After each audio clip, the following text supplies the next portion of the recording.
အားလုံးပဲမင်္ဂလာပါရှင်ဒါကလေးဖြူလေးပထမ shelter half shell လေးထိုးတော့ဟာလေး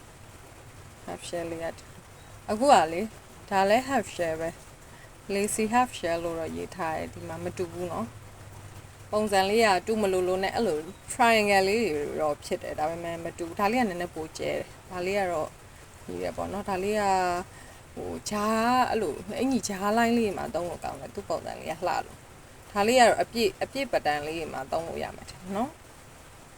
ကဲဖြူလေးဒီနေ့တင်မှာဒါလေးပါ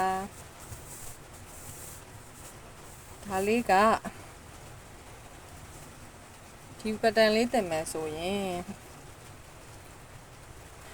ဖြူလေးကဒါကတော့ထုံးစံတိုင်း2 blind ကို 1.8 နဲ့တုံးထားပါတယ်အခု3 blind ကို2နဲ့တုံးပါပါ2 ml နဲ့သူကတကွက်စာကို8နဲ့စားလို့ပြတ်ရမှာပဲသူကတကွက်စာကို8နဲ့စားလို့ပြတ်ရမယ်ဖြူလေးကဒီမှာ3ကွက်စာထိုးထားတာဆိုတော့8နဲ့စားလို့ပြတ်ရမယ်အပြင်ကိုသူက1+1ဒီမှာ1+1ဆိုတော့ဖြူလေးတို့ချိန်နှစ်ခုပေါင်းပြီးတော့ထည့်ရမယ်နော်အဲ့တော့တပွင့်စာကိုဖုန်မီ8ခုပါတပွင့်စာကိုဖုန်မီ8ခုဆိုတော့1 2 3 4 5 6 8ဒါတပွင့်စာပေါ့နော်ကဲနောက်ထပ်တပွင့်စာ1 2 3 4 5 6 8အဲ့ဆိုနှစ်ပွင့်စာရှိပြီနော်နှစ်ပွင့်စာကိုဖြူလေးတို့ပြီးတော့နှစ်ခုထပ်ပေါင်းဆိုတော့ဖုန်မီနှစ်ခုထပ်ပေါင်းရမယ်ကဲစပြီဒီမှာဖုန်မီနှစ်ခုပေါင်းပြီးသွားပြီနော်ဒီ round ကိုရောက်ပြီဖြူလေးတိုင်တိုတစ်ခုအရင်ထိုးပါမယ်နှစ်ခုမြောက်ဖုန်မီမှာတိုင်တိုတစ်ခုအရင်ထိုးပါတယ်ဒါက first round မှာပြီးရင်ဖြူလေးဖုန်မီ3ခုချပြီး4ခုမြောက်မှာတိုင်4တိုင်ထိုးရပါမယ်4ခုမြောက်မှာတိုင်4တိုင်ဆိုတော့1 2 3 4 4ခုမြောက်မှာတိုင်4တိုင်4ခုမြောက်မှာတိုင်ရှည်4တိုင်ထိုးတာနော်တိုင်ရှည်1တိုင်2တိုင်3တိုင်4တိုင်ပေါ့နော်တိုင်ရှည်4တိုင်ထိုးပါတယ်ပြီးရင်ဖုန်မီ3ခုလာပါတယ်ဖုန်မီ3ခုလာပြီးတော့ဒီမှာ3ခုချပြီး4ခုမြောက်မှာတိုင်တိုထပ်ထိုးတယ်နော်အဲ့တော့3ခုချမယ်1 2 3ခုချပြီးတော့4ခုမြောက်မှာတိုင်တိုလေးထိုးပါတယ်ကဲပြီးရင်နောက်ထပ်3ခုချမယ်4ခုမြောက်မှာတိုင်ရှည်4တိုင်လာမယ်1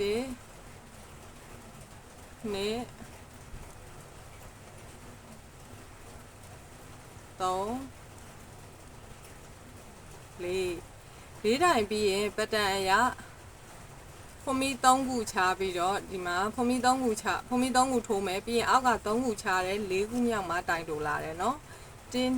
3အောက်ကလည်း3ခုချပါ1 2 3ခုချပြီးတော့4တိုင်မြောက်မှာတိုင်တိုလေးလာထိုးပါတယ်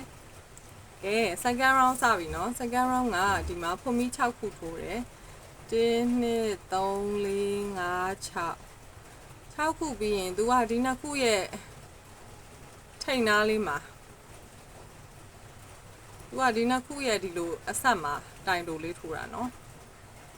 တိုင်ဝင်းပေါ်မှာလည်းမဟုတ်ဘူးတိုင်ပေါ်မှာလည်းမဟုတ်ဘူးဒီနားမှာတိုင်တိုထိုးတယ်ပြီးရင်နောက်ထပ်2 4 6ခုခုလာမယ်1 2 3 4 5 6ခုခုလာပြီးရင်ဒီအဆက်နာဒီနှစ်ခုရဲ့အဆက်နာကိုခွင်းမှာပဲတိုင်တိုဝင်ပါတယ်ပြီးရင်1 2 3ပြီးရင်တတိုင်ဒီတိုင်တိုလေးပေါ်မှာတိုင်ရှည်တတိုင်ဖုန်မီ1 2 3ပြီးရင်ဒီကတိုင်တိုလေးပေါ်မှာတိုင်ရှည်လေးထိုးလိုက်တယ်နော်တိုင်ရှည်လေးထိုးလိုက်တယ်ဒါက second round လေးပြီးပါပြီ third round ကဖုန်မီတစ်ခုသွားမယ်ပြီးရင်တိုင်တိုတစ်ခုခုနကတိုင်ရှည်ပေါ်မှာဒီတိုင်ရှည်နေရာမှာတိုင်တိုကိုထိုးတာနော်တိုင်ရှည်နဲ့တက်မှာဒါအဲ့ပြီးရင်ထုံးစံအတိုင်းဒီတိုင်တိုနေရာလေးခုနတိုင်တိုလေးထိုးခဲ့တဲ့နေရာလေးမှာတိုင်ရှည်4တိုင်ဝင်ပါမယ်တိုင်ရှည်4တိုင်ဖုန်မီ3ခုပါတိုင်ရှည်2တိုင်3တိုင်4တိုင်ဖုန်မီလေးက3ခုပါဖုန်မီ3ခုကိုပြီးရင်ဘယ်မှာလာဝင်မလဲဆိုရင်ဒီခုနှစ်ခုဒီမှာဖုန်မီ9ခွင်းနဲ့က4ခွင်းမြောက်မှာဝင်ပါတယ်4ခွင်းမြောက်ဆိုတော့1 2 3 4ခွင်းမြောက်မှာတိုင်တိုလေးတစ်တိုင်းထိုးလိုက်ပါတယ်ပြီးရင် ဒီနားကိုလှမ်းပြီးတော့ဒီတိုင်တိုတဲ့ကိုလှမ်းပြီးတော့တိုင်ရှည်4တိုင်ဖွန်ပြီး3ခွဲမှာတိုင်ရှည်1တိုင်2တိုင်3တိုင်3တိုင်4တိုင်ပြီးရင်ဖွန်ပြီးရ3ခွဲမှာပြီးရင်ဘယ်နားကိုသွားထားမလဲဆိုတော့ဒီဖွန်ပြီး3ခုရဲ့3ခုမြောက်ခွင်းလေးမှာသွားထားမယ်ဖွန်ပြီးဒီအောက်ဆုံးကရင်1 2 3ခုမြောက်ခွင်းလေးမှာတိုင်တိုလေးထိုးလိုက်တာเนาะဒီလိုလေး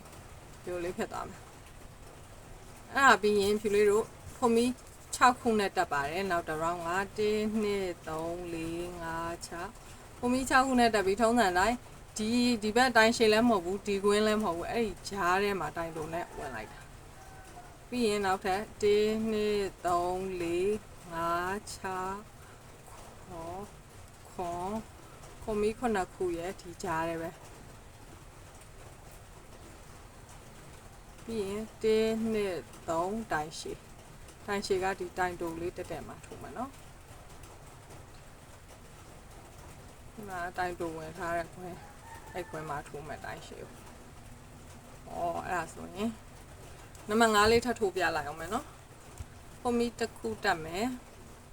ပြီးရင်အဲ့ဒီတိုင်ရှည်ခွင်းပေါ်မှာပဲတိုင်တိုလေးတစ်ခွင်းလောက်ပါတယ်ပြီးရင်ဒီတိုင်တိုနေရာကိုလှမ်းပြီးတော့တိုင်ရှည်4တိုင်ဖွန်မီ3ခုလောက်မှာသူကတိုင်ရှည်4တိုင်ဖွန်မီ3ခုထိုးမယ်အခုလောလောဆယ်ကတိုင်ရှည်3တိုင်ရပါပြီတိုင်ရှည်4တိုင်ဖွန်မီက1 2 3အဲ့ဖွန်မီ3ခုကိုပဲနားမှာလာဆက်မလဲဆိုတော့ဒီ9ကွင်းရှိတဲ့နေရာမှာ4ကွင်းမြောက်မှာလာဆက်ပါတယ်4ကွင်းမြောက်အလဲတက်တဲ့ကွင်းပေါ့ဟိုဘက်3ကွင်းဒီဘက်3ကွင်းချဟာနော်ပြီးရင်ဒီကြားတဲ့ဒီတိုင်တိုလေးကိုဒီတိုင်တိုလေးမှာတိုင်ရှည်4တိုင်လာစိုက်ပါမယ်1 2 3 4တိုင်ရှည်4တိုင်လာစိုက်တယ်ပြီးရင်1 2 3ပြီးရင်ဒီမှာ3တိုင်မြောက်ဖွန်မီမှာဖွန်မီ3ခုမြောက်မှာလာပြီးတော့တိုင်တိုလေးနဲ့ဆက်လိုက်တာပါကဲဒါဆိုရင်ပြီးပါပြီဒါကလေးစီနာမည်ရလားနော် have share ကိုမှဒီလိုလေးပါဒါကနားမလဲတာရှိရင်ဒါလေးကိုပြန်လာမေးလို့ရပါတယ်ဒီလိုလေးနော်သူက3 blind နဲ့2 blind ကွာခြားချက်လေးဖြူလေးအားလုံးလေးကွာခြားချက်လေးသိရအောင်လို့ထိုးပြပါအကယ်ဒီဟာလေးကြီးကြတော့5 blind နဲ့ထိုးတော့တိတ်မကောင်းထိုးတဲ့လူတော့လည်းရှိပဲမှာပေါ့နော်ဒီလို stitch အကျဲတွေကတော့5 line နဲ့ dress တွေထိုးကြအများတယ်ဆိုတော့လေနောက်နိုင်ငံမှာဖြူလေးတို့နိုင်ငံမှာတိတ်မထိုးကြရဒါပေမဲ့လှပါတယ်ဝက်တက်အထီကိုသူတို့အဲ့လိုထိုးကြအောင်မို့လို့လေနောက်ဗီဒီယိုလေးမှာပြန်လည်ဆုံတွေ့ပါမယ်ရှင် channel လေးကို like and subscribe လုပ်ထားဖို့လည်းမမေ့ပါနဲ့ကြွေးလိုတာလေးရှင် comment မှာမေးခဲ့ပေးပါဖြူလေးအားတဲ့ချိန်ကြရင် reply ပြန်ပေးပါမယ်အားလုံးပဲ